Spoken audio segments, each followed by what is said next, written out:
allez, hop, hop, hop. 2 à 3 fois par semaine, Laurence et Laurent attellent leurs chiens de race, des huskies et malamutes, pour s'entraîner à la course de traîneau. Laurence pratique ce sport depuis 26 ans, Laurent depuis 4 ans. En 2009, il a été vice-champion de France. Ces deux aubois participent le plus souvent possible à des compétitions sur neige, en traîneau.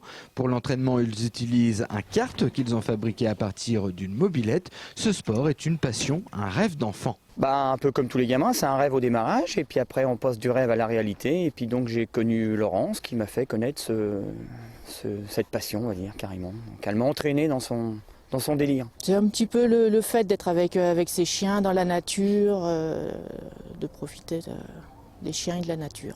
Ces chiens ont besoin d'exercice, ce ne sont pas des toutous d'appartement, ils ne se sentent bien qu'en se dépensant. Ils peuvent tirer jusqu'à 100 kg à une vitesse de 30 km/h pendant 30 minutes, une dizaine de kilomètres par entraînement. Il a besoin de courir, de se dépenser. C'est un chien qui est relativement calme en dehors, mais il faut qu'il ait sa dose d'exercice. Il y a beaucoup qui disent qu'on les rend malheureux parce qu'on les esquinte plutôt qu'autre chose, parce qu'ils tractent énormément, mais non, au contraire. Ils attendent que ça. Si on les entraîne pas régulièrement, ils deviennent, je vais pas dire agressifs, mais ils s'ennuient, ils bouffent tout dans la maison, puis ils ont tendance à prendre un peu de poids. C'est le type de chien. Au niveau croquette, faut faire énormément attention. Donc on gère le poids tous les mois, on les pèse.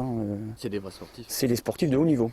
Pour être un bon musher, il faut aimer ces chiens, avoir de la complicité avec eux, ne pas hésiter à leur parler. Les chiens et le musher forment une équipe. C'est beaucoup d'entraînement, beaucoup de rapports avec ces chiens, sans arrêt discuter avec les chiens et puis vivre avec eux au quotidien, quoi. Donc, et puis je vous dis, c'est que de l'entraînement, faut être sans arrêt avec eux, quoi.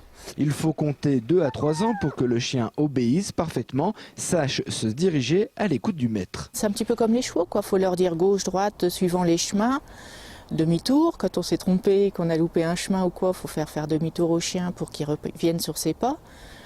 Le stop, le galop. Laurent continue l'entraînement pour tenter de devenir l'an prochain champion de France. Mais à l'écouter, ce n'est pas lui le champion, c'est avant tout le chien.